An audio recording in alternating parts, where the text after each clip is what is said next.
Welcome to the Threat Show, powered by Fletch. There are a lot of leaders out there that just talk and talk and talk at every meeting. That's not really my style. I like to listen to people talk because one, I learn more that way, and two, I get a lot more insight about where they might need help or where they'd like help. Hi, everybody, and welcome to the Threat Show. I'm Robert Wagner, and with me, my hosts, Darian Kinlan and Chris Wilder. At the time you'll be hearing this, it'll be the new year. Happy New Year, everybody. Also, as a special present, we've got Kathy Wang joining us today. Welcome to the show, Kathy. Thank you, Robert. Thank you for having me. Yeah, absolutely. Kathy has a ton of experience, over 20 years of InfoSec experience, and she's going to be sharing some of the wealth of her knowledge with us later on in the show. But to kick things off, Darian, we've got some fun stuff going out in the threat world this week, don't we? Right. You would think that it would be quiet, for the holiday cycle, but no, that's not the case. We've got a bunch of vulnerabilities across a number of different very popular products, along with a tactic discovered by Mandiant around sign malware. Go ahead. Let's talk about that Microsoft one first. What's going on there? Yeah, so basically, researchers that were taking a look at the original vulnerability that Microsoft released back in September focused on a vulnerability within the authentication mechanism of either Kerberos or NTLM, discovered that there was actually more than meets the eye to this particular vulnerability. In fact, it was originally categorized, I think, as a medium or a high, but IBM X-Force researchers said, no, it's actually potentially wormable. And wow. Yeah, basically, anytime you auth into a Windows system or Windows environment, you're having to use either Kerberos or NTLM as part of the pre-auth step. This particular vulnerability could allow an attacker to remotely execute code on that target system, which means now any one of those protocols, either HTTPS, TLS, Samba, RDP, they're all at risk now. So if you have a Windows system directly connected to the internet, maybe now's the time to wrap it with something else to prevent this from happening if you can't patch immediately. Right on. And if you have RDP connected directly to the internet, just stop that. Just stop connecting RDP directly to the internet. Anybody still do that? But, we saw a threat earlier this week that was still leveraging open RDP sessions, and maybe some credential stuffing to get into it. But yeah, it's still a huge vector for a lot of the attacks that we're seeing. It's a nice back end, especially if you're trying to do, obviously, zero trust as well. So it's a nice way to connect. But the thing that just drives me crazy about this one, and I think, Darian, you and I have talked about this, is just the lack of disclosure that Microsoft had. Joe Sullivan got into trouble because he undershared. I feel like I bring up Joe Sullivan every time we get on this call. No, but it's really kind of one of those things that I think as an industry, we need to really start putting some more guidelines and lanes for how companies need to disclose. And because it's all over the map. It's some people do 2 months, some people do 4 months. And Microsoft could have, I think, gotten ahead of this one. A lot of times they choose not to because for one reason or another. A lot of times it's embarrassment, politics, those kinds of things. It is odd that IBM was able to find out how big of a deal it actually was. Microsoft's own research team aren't slouches. So I'm surprised they were onto something, but it sounds like they just didn't take it far enough. This kind of acts as a forcing function for a lot of CISOs to think about, from a vulnerability management perspective, how often do you revisit old vulns that get reclassified, right? It doesn't happen a lot, but when it does happen, it can be quite serious. I agree. And not only revisit old vulnerabilities, but a lot of different organizations haven't put in really good unit tests, from a QA kind of perspective for regressions of vulnerabilities that have already been patched before that somehow happen again or surface again. That's an excellent point, Kath. Yeah, people need to constantly be not only rescanning, but rechecking for these kinds of things. The good news is the patch is available. It's been available since September. If you haven't patched for it by now, you also probably need to revise your patch management program. So moving on to our next one, this is actually the 10th zero-day reported by Apple in its Apple ecosystem. So the prediction came true. In any event, the vulnerability this time around is with WebKit. If you can, manage to get a victim to visit a website containing the vulnerability, the attacker can then remotely execute any code they want on your Apple device. So that includes Mac OS, iOS, and all its flavors, tvOS, you name it. Thankfully, the patch is out. If you haven't done so already, definitely would encourage you to apply that patch very quickly, and it'll be interesting to see what 2023 looks like with this current set. I remember the good old days when you bought an Apple because they were unhackable. Now it's like everything else. It's interesting because a lot of these CVEs that popped up on this one seem to be they're building on each other, and they're building off of the different vulnerabilities and different methods and signatures and traits and kind of all the bits and guts. So I think you're right, Darian. We're going to see 11, 12, 15, 20. Apple's no longer the safest one out there. So they rolled out a new capability. I think it was the rapid security response feature within the Apple products with the latest iOS 16 rollout. We'll see if that actually makes a dent in any of the impacts related to these vulnerabilities in the future. Yeah, I think it will. It's just that, I think the attackers out there are opportunistic. And if they're there for financial gain or some other reason, whatever the motive is, it's going to be tied to popularity of the platform as well, right? So if more and more people use iOS or Mac OS, that's where the target. If more people use Windows, more people use Linux, it doesn't matter what OS it is. It's just, I'm going to go after the one that is going to be most, return on investment kind of value. Exactly. I remember even in many years past, in pwn-to-own competitions and things like that, Apple would get pwned, but it just wasn't a rich enough target. Like you said, Kath, that they weren't going after them perhaps as hard as they have been this year. You were very excited, Chris, that we actually hit 10, weren't you? I wish I had money on it, but it's interesting, Kathy. I think you made an interesting point. Demographically, also, from a financial perspective, Apple users tend to be kind of more executive level folks, creative folks, those types of things. So you can get a lot of, if you hit the Apple iOS or OS, you're probably going to get somebody who probably has something and they're too lazy to not put their passwords and their credit cards into their, save files and things like that. So I think you're absolutely spot on with that. But you're right. It is a game of opportunity. And remember, always go ahead and kick off the patches yourself. Don't wait for Apple's mechanism to force your patch on stuff like this. You really want to go and manually check for updates right now and get those into your systems. So next on our list is actually a vulnerability discovered by the pwn-to-own organization based in China, which is called Geekpwn. A bunch of security researchers over there discovered a VM breakout with VMware's platform. Specifically, if you've got admin level access to any code running inside a VM, that's enough to trigger this vulnerability to break out and start running code at the hypervisor level. Pretty nasty, affects ESXi down to VMware Workstation and all the other flavors in between. Wow.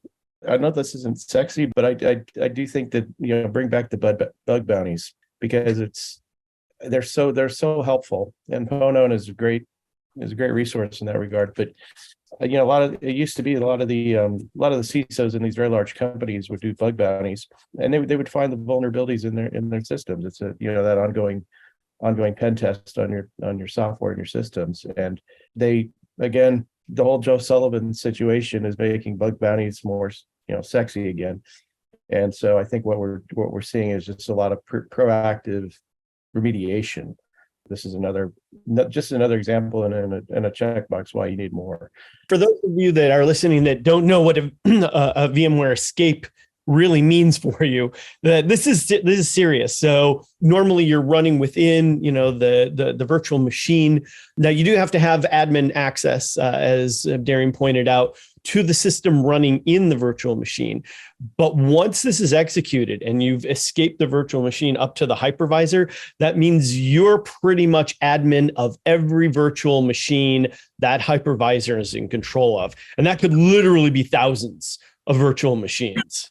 Yeah, it used to be 10 years ago, VM breakouts were rare and historic. Nowadays, it's getting to be a little bit more common. And because of that, there's a lot more attention around not just running critical workloads in the same, like multiple critical workloads in the same hypervisor, but rather, physically segmenting them because of issues like this, or, switching out different flavors of hypervisors as a mechanism to defend against these types of threats. There's obviously a lot more options nowadays than there were like 10, 15 years ago.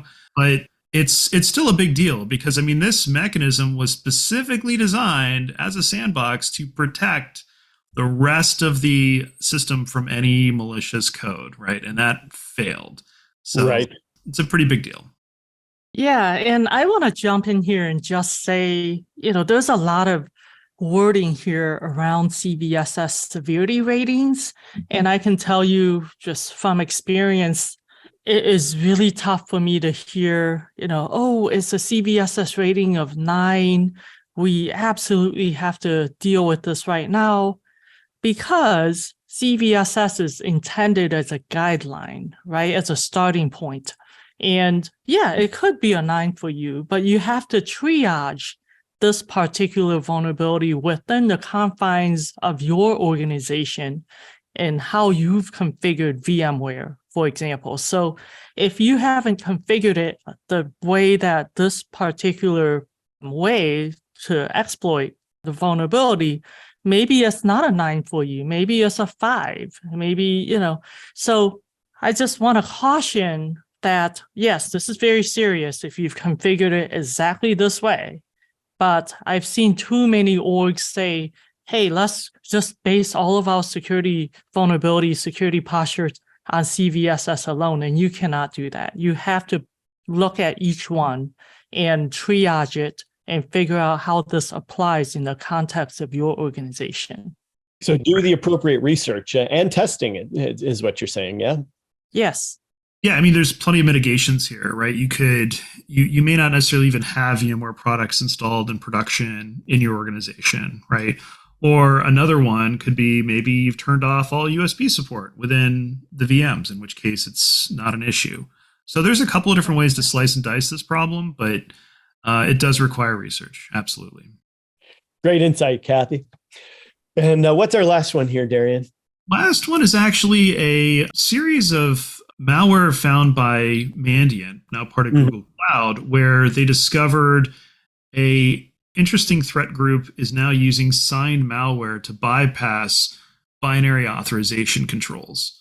What's interesting about this is that this particular threat group called UNC 3944, they've now deployed enough malware that's been signed by a number of different compromised certificates that it's actually effective in achieving their overall objectives. And the part about this that's really stands out is just how easy it is nowadays for a threat group to acquire compromised certificates and sign their own malware to bypass binary authorization. In fact, when they started to dig through the layers, they found that there's now an ecosystem of dark web services that offer compromised certificates so that you can sign your own malware very easily, which bypasses Microsoft's Windows Hardware Quality Labs certification process.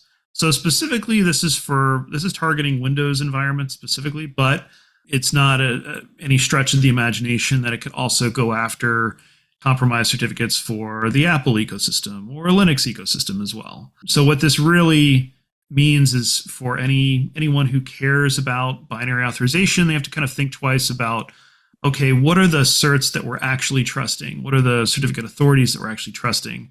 And can we narrow that down to minimize the damage that this particular tactic can cause. I was going to say, so just like with the VM escape, this is something else that's just been growing by leaps and bounds. It used to be that a compromised certificate might happen once in a while, but now we're just seeing more and more of these to the fact where we literally have a market to buy them. That just seems incredible. And it makes me wonder, well, what are organizations that control these certificates doing to make this harder to actually to achieve, to get these certificates and leverage them?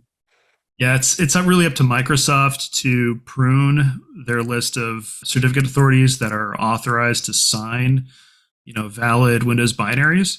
But it's a tough proposition. It's very difficult for an ecosystem owner to police that environment. Clearly, they haven't really invested enough in tamping down on this, given that there's a whole ecosystem out there that's been able to. That's definitely very, very tough. Speaking as a CISO, it's every single time you're bringing in some sort of third-party vendor or other party to process or store your information, there has to be a security review done on that, depending on the sensitivity of the information that's being stored or processed. But, putting a lot of trust in third parties is something we all have to do these days.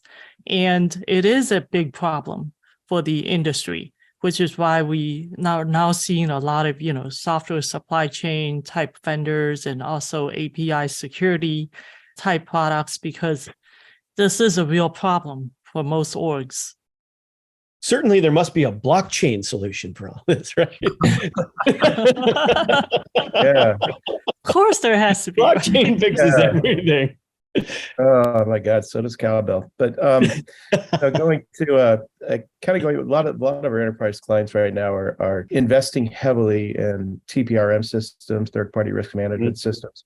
Yeah. And what we're finding is that cybersecurity insurance guys, and then also GRC, they're effectively pushing security alignment between third parties.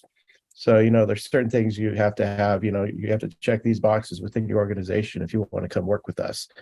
It's getting a little bit better. The challenge from our enterprise clients are that they'll a lot of times they'll wind up going off and acquiring the third party and pulling it in, or they'll go off and something goes completely wrong and they go away, and then now they've got they spent a lot of money, a lot of investment into putting those relationships together. But I think it's so important to have good, solid third party risk management procedures, policies, and technology. The other thing about these guys is a little research on this group is I knew I'd heard of these guys before. They originally started off doing espionage in Southwest Asia. And so they've evolved, but but they're using a lot of the same signatures, a lot of the same TTPs, all of that, along the lines, and they look very, very familiar. But they're I think we're going to see them more, probably in the 0 days for Apple.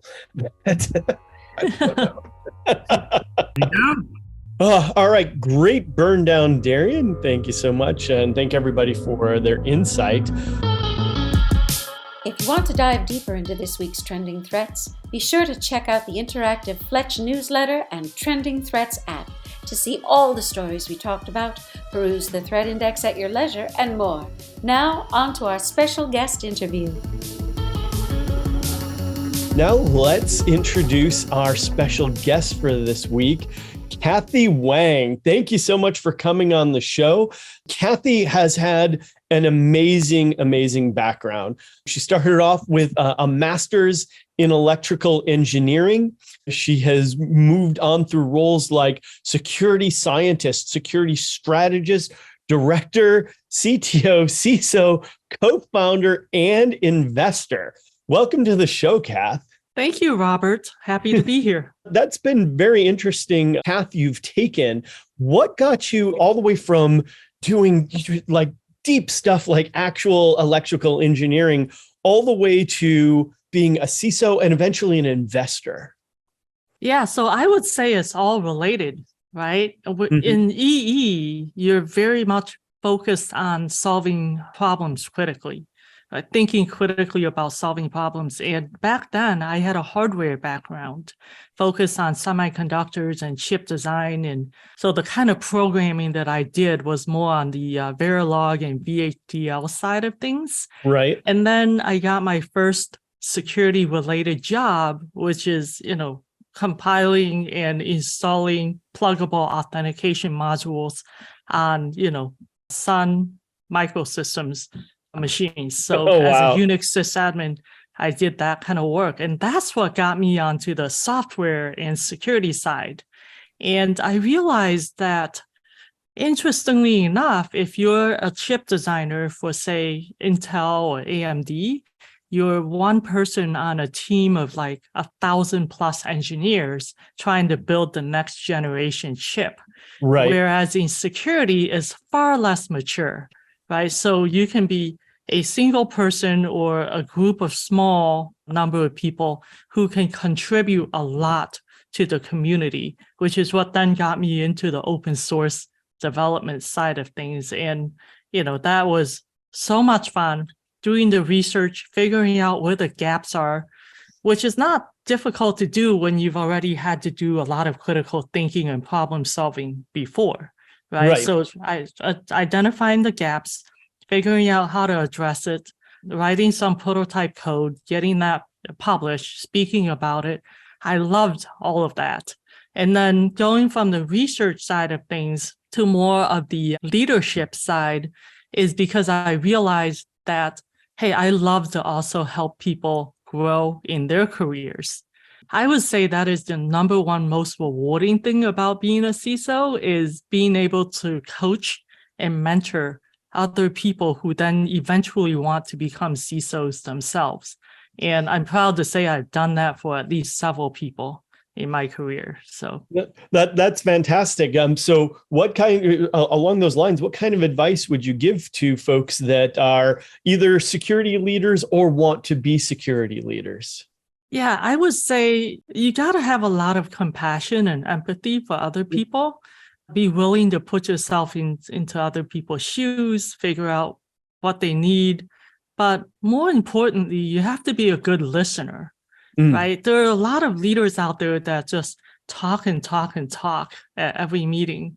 That's not really my style. I like to listen to people talk because, one, I learn more that way, and two, I get a lot more insight about where they might need help or where they'd like help, right? You can't do any of that without listening.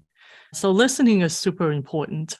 And then staying connected to your other like CISO peers in the community is also super important, because a lot of those other people will then later on potentially be hiring for first-time head of security type roles. Sure. So stay connected so that you can help introduce the people that that are ready to take on that role is a big part of it as well.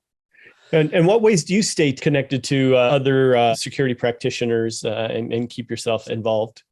Definitely attend all of the industry events that you all know about, right? Those are great places to network. I also am part of several different Slack work groups that are focused on CISOs and other groups that I'm part of. And I'm also part of the SVCI syndicate, which is an angel syndicate where Silicon Valley CISO investors, since 2020, that's when I joined. And being part of that group means a network of 60 CISOs that work together to identify really promising early stage security startup companies. And when I say early stage, it's like pre-Series B. Oh, right? wow. So we'll look at seed round type Series A, but Series B would be getting really late for us, right? So staying in touch with all of those groups have actually opened up other opportunities to help the people that I mentor and coach as well. Gotcha. So you've seen security evolve over quite a few years. And now that you're actually working on the investment side as well, you're seeing brand new technologies just as they're coming out. What are some of the serious things that you're seeing that are catching companies off guard as they try and put in a security program? Yeah, so I'm a technologist at heart, right? Look at my background, it's always been technical. I love hearing about the latest and greatest technology to address certain gaps. And I also spent years doing technical security product evaluations when I was Okay. a defense contractor. So that gave me a lot of background and knowledge about gathering requirements and criteria and what to look for. So as part of that process, I do a lot of due diligence type work on early stage companies. And that includes not only figuring out what is this product doing, what type of gap is it addressing, what's the market go-to-market kind of strategy for this company, but also looking at the team, the founding team of the company. What has the track record been? What have they done in the past? What's the background? So it's a very, very comprehensive kind of look at the company that every place that invests in companies, I guarantee you they're doing this, Sure. right? So it is a lot of work, but it's very well worth it. And it gives you a lot of insight on who the competitors are, what that greater landscape is for that type of product. So then you can bring that sort of knowledge into your practitioner mindset as a CISO, and you can maybe make introductions and take a look at the latest and greatest techniques to fight against the gaps that you have in your org.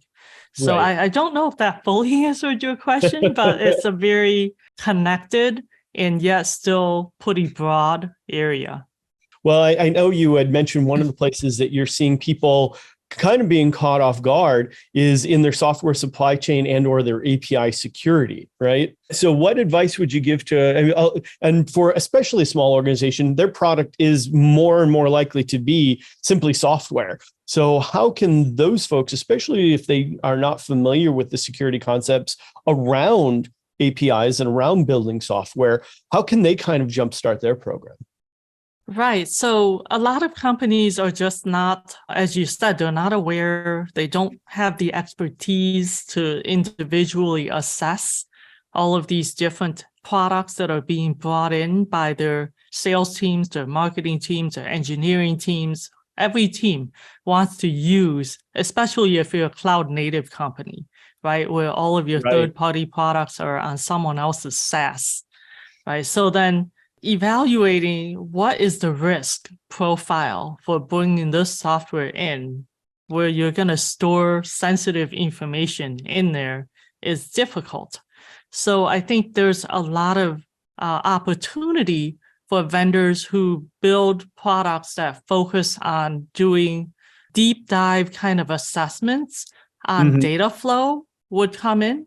If I run this in my production environment, I'll be able to get a really good observability factor around all of the third-party apps that are currently enabled and running here and where they're taking their data sources from and where they're outputting data to, right? This is the type of mapping that is really, really difficult to do and requires not only knowledge of how to do it, but staffing. And we all know that there's been a lot of layoffs this year, right? It's just been lean security teams for the most part, right? So it's an area that could grow more. The other one, the software supply chain piece of it that you're talking about, that's a very nascent capability that is being popularized right now by several different vendors, including ChainGuard and others, right? Where they're looking at solutions like maybe code signing or, maybe software bill of materials or SBOM type of capabilities. But I think there's definite potential in that area as well, because part of the reason why SBOM doesn't necessarily work for everyone is because it takes a lot of resources and a lot of, capabilities in order to build one properly. Sure. And a lot of earlier stage companies are just not at the maturity level to be able to do that. No, I 100% agree with you there. I think one of the biggest challenges, and I think one of the biggest opportunities for the folks that are in SBOM or secret scanning or CI/CD in the CI/CD world is inventory. And if you don't know what you've got, you're really going blind. So there are some really good companies out there that are doing this. Companies like Resilient, I think I've talked about them in the past. They do a really good job. Chainlink is another one.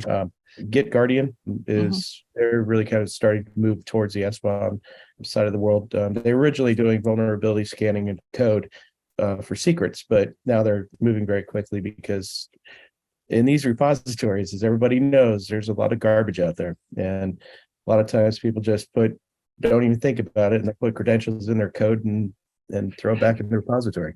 100% agree with Kathy. I feel like I'm sitting in your congregation right now. Keep preaching. Yeah, it's definitely an area that is going to see a lot of growth in the next definitely 2 to 3 years. I'm sure of it. I do want to go back to one thing you said earlier, and I just want to reiterate something we were talking about, kind of networking with CISOs and things like that. You absolutely nailed it. And the only thing I would iterate more is for every young CISO, get a coach. Get a coach that can help you talk you through a lot of the day-to-day cruddy stuff that happens when you're a CISO, especially if you're one that came up through the ranks, or if you're, your first time CISO, get a coach. And it's so important. I think you sound like you've done a really great job of nurturing a lot of young careers, and while you're building your own, and then investing into the future of a lot of these great entrepreneurs who a lot of times don't even know how to speak to each other. So I commend you for that. So I wanted to take that shot while I had the chance. Yeah, I think that's definitely sound advice, Chris. Yeah. It cannot hurt you to get a coach, right? It's only going to help. Just real quick, one of the resources we have at Tag, and we don't charge for it or anything like that, but for CISOs specifically, we do we typically do it every 2 weeks, sometimes monthly, a CISO lecture kind of series. So we'll go through different things that CISOs have to do. It's put on by Ed Amoroso, which was our CEO and former CISO at AT&T, and he does these NYU style sessions on things like third-party risk management, best practices, and we get typically about 200-300 CISOs on these things, and they go back and forth, and it's kind of like an AA group or a support group for CISOs. But the content is great. We don't charge for it. We're just looking at putting some purpose back into it. So if anybody wants to go to these and you're a CISO, that's just Robert. We can just have people reach out to me. So. Oh yeah, that would be absolutely fantastic. And we'll have contact information through LinkedIn. All of our profiles are out there on LinkedIn. Kathy, I know you're a big fan of automation as well. When I think of a lot of our listeners who are from smaller enterprises, I think it's even more critical for those folks to start looking into automating either processes or certain aspects of security. Where are you seeing the biggest wins with automation as far as organizations go, and where can a small company get started? Robert, that's really, really great that you raised that point. For small companies, the teams are very lean. Mm-hmm. So it's not a good idea to scale the team by doing things manually, right? That can never happen. Luckily, there are now pretty good tools out there to help automate a lot of these security type tasks that would typically be done manually and can now be automated. For example, when it comes to security policy, you should never write a security policy that you cannot programmatically enforce. Because if you cannot programmatically enforce it, then what does that policy mean to anyone? Right. Right? Probably nothing. It's just a piece of paper. So you have to programmatically enforce it.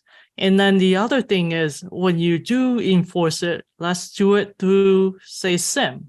Right? You put all of your audit logs and all of the information relating to your policy. For example, if you're going to have a policy that says, only these types of groups can gain access to this particular environment, well, then let's build automation to constantly check on violations to that policy and take care of it programmatically so that your precious few people are not spending their time logging into some system and then manually disabling things, right? So one way to do that is to use a SIM that can integrate with an automation security incident response or XSOAR type of product. So XSOAR is not new, right? Like back, I remember even when I was at Splunk, right? There was Demisto and other vendors out there already for XSOAR type capabilities, but you really need to take a look at something like Tines or something like that, right? And tie it into your SIEM so that, for example, if you have a policy that says Google Workspace documents cannot be made public, and somebody does that by accident, which is surprisingly easy to do, even when, just for people being unaware, that audit log then feeds into a SIEM. And then there's automation tied into that to automatically go into Google Workspace and make that document not public. Right? That's just one example. But normally, a lot of teams would do that manually. Once they see the alert, it's like, oh, what is this? Has this actually happened? Like someone with, super user admin access to Google Workspace go in there and make it not public. You still have to investigate, but at least you can at least automate a lot of it. So a lot of our listeners don't even have a SIEM, right? They're too small to get above that. That's one of those InfoSec poverty level things, right? If you're not among the InfoSec poverty line, you may not be able to afford one, but you can still do some automation. I mean, a lot of these companies, like you said, are cloud first. So automation right within the products themselves, right? You can leverage automation right inside of AWS, right inside of Google to start doing some of these things based on the built-in security features that those cloud environments have, right? And that is actually one of the things that Fletch tries to do, is pull all those together without having to build out a full-fledged SIEM for companies like that don't even know where to begin. So we have just a little bit of time left. I wanted to get to something near and dear to your heart as well. As we know, diversity in InfoSec has been a struggle, but you've got some great insight on how InfoSec and InfoSec leaders can actually start doing better in diversity within their teams. What kind of advice can you give there? Yeah, so the first advice I would give there is if you're looking to hire a more diverse team, you have to have your interview and your hiring processes tuned to be friendly for a more diverse audience. Having job descriptions that say, we'll only hire people who can do all of these things, that's probably not good, because we know that most women, for example, tend to underestimate their abilities, and most men tend to overestimate their abilities, right? So do not make people feel like they have to meet 100% of every bullet point criteria in order to even apply to this job. Right? That's not what we're looking for. We're looking for people who also have the ability to learn and do well and have a strong bias to action and is passionate about what they do. All of those things are important in a security career. So say nice to haves, not must haves, right? And then the other thing is, for a woman, if you're interviewing and you've now interviewed with like 6 people in a panel and not a single one of them is a woman, that sends a certain kind of message, doesn't it? Right? Yeah. It's not very welcoming in some ways as well. And there are a lot of women out there that don't want to be the first woman on a whole team of men. And then there's a lot of women out there that don't even want to be the second one. So you have to kind of think about it this way. As you build more critical mass, getting more diversity in, you will see an uptick in people applying that are in more diverse pools. Right. So it's very hard to get started, but to get started, you need to get your JDs, job descriptions, you need to get your hiring process, interview panels, and all of that down pat, right? So you could get started, and then things will kind of snowball from there. Gotcha. That's great insight, and thank you for that. It's probably a lot of things a lot of people don't even think about, right? And yet it's some of that leaves an impact that you didn't even realize, and until you hear someone like you tell about it from their point of view. So that's hugely appreciated. Chris, I know your company also is really big on diversity as well, right? Yeah, we sure are. I think we joke a lot at Tag about, this entire industry needs a renaissance of marketing messages and creativity and diversity of thought. And so we do talk a lot about it. It's really because I think it's so important that, people from different backgrounds, different experiences, they view problems, because, Kathy made a comment earlier about having, doing all the critical thinking. They view problems very differently than a lot of other people. And the only way that you're going to you could go after these criminal organizations, which is what they are, is you've got to either think like them or be able to think like them. And so that's that. So you've got to have that diversity of experience. And in cybersecurity of all places, it's more important now than ever. So, we used to be guys that came out of the military, went to work for the NSA or CIA, got out, and they became security folks. And now it's completely different. It's game on. And so well, I'm glad we have leaders like Kathy in the industry leading that way. Thank you, Kathy, for that. I really appreciate it.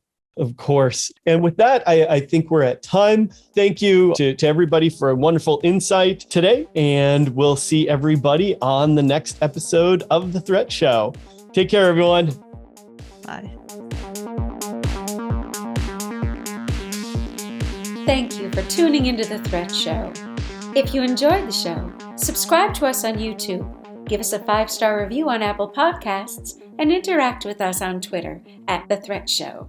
Also, be sure to subscribe to Fletch's interactive newsletter and Trending Threats app to go deeper into the stories we discuss. Be sure to stay tuned to stay ahead of threats.